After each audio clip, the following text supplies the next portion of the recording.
రాష్ట్ర పార్టీకి హృదయపూర్వకంగా ధన్యవాదాలు తెలియజేసుకుంటూ రాజమండ్రిలో జరుగుతున్న కార్యవర్గ సమావేశానికి రాజమండ్రికి సంబంధించిన కొన్ని ముఖ్యమైన విషయాలు మీ దృష్టిలో పెట్టాలని గోదావరి మరో పక్క అచ్చమైన అడవులతో నెలకొన్నటువంటి ప్రాంతం.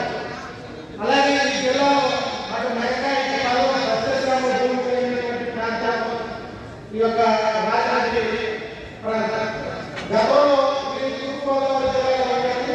అలాగే అక్కడ పశ్చిమ గోదావరి జిల్లా, ఉభయ గోదావరి జిల్లా అటు మాయాసెంబ్లీ, అటు అసెంబ్లీ, వెస్ట్ గోదావరి నుంచి మాయాసెంబ్లీ కలిపి నూతనంగా తూర్పుగోదావరి జిల్లా మన పార్టీ కూడా రాజమండ్రి జిల్లాగా నూతన పేరుగా మారడం జరిగింది.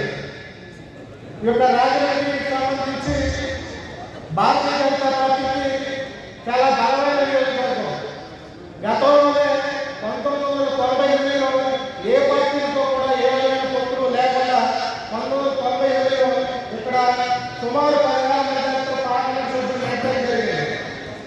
అలాగే 1998 వచ్చేప్పటికి మళ్ళీ మనం తెలుగుదేశంలో మిత్రపక్షంగా కొనసాగుతూ ఇక్కడ మరోసారి రాజమండ్రి పార్లమెంట్ సభ్యులుగా ఇక్కడ నెరవేరు జరిగింది.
జిల్లాలో ఇప్పుడు నూతనంగా జిల్లాలో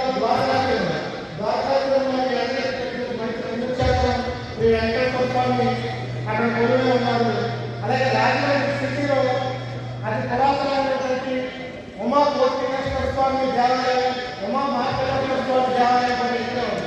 అలాగే పక్కన ఉన్న కొవ్వూరు అసెంబ్లీలో కూడా గోస్వామి చాలా ప్రయోజనకరమైన ప్రాంతం ఉత్తరాల్లో అక్కడ నాటకం ఉంటే వాళ్ళ యొక్క జన్మ ప్రాంతం. ఈ యొక్క ప్రాంతం భారతాన్ని తెలుగులో అనుభవించినటువంటి మొట్టమొదటి శ్రీ ఆదిత్య నన్నయ్య గారు. ఆయన పేరున నన్నయ్య యూనివర్సిటీ కూడా పక్కన రాజానగర అసెంబ్లీకి సంబంధించి చేయడం జరిగింది. అలాగే అల్లం సీతారామరాజు గారి ప్రాంతం పోలవరం ప్రాజెక్టు, ఇది అతి ప్రతిష్టాత్మకమైనది. పోలవరం ప్రాజెక్టు ఆఫీస్ కూడా రాజమండ్రిలోనే ఉంది.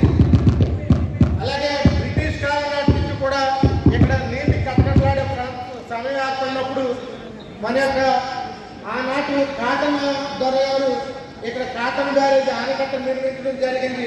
అది ఇప్పుడు ఈ ప్రాంతం అంతా కూడా సస్యశ్యామలం అవుతూ దాని బాబాగారిగా పేరొందుతుందంటే అది ఆయన చేసిన కృషి.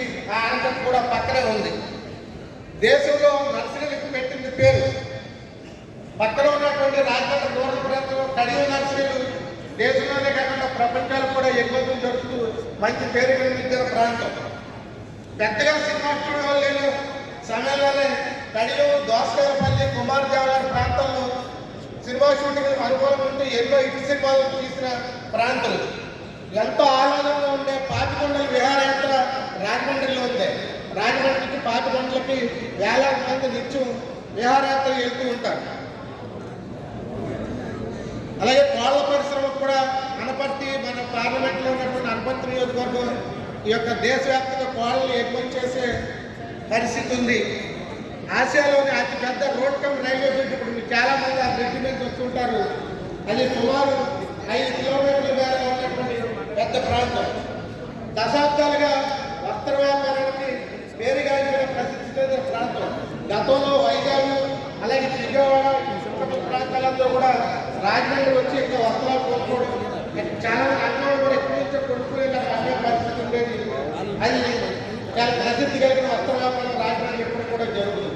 ఈ విషయాలన్నీ కూడా మీకు తెలియజేస్తూ నాకు అవకాశం ఇచ్చిన ప్రజలందరికీ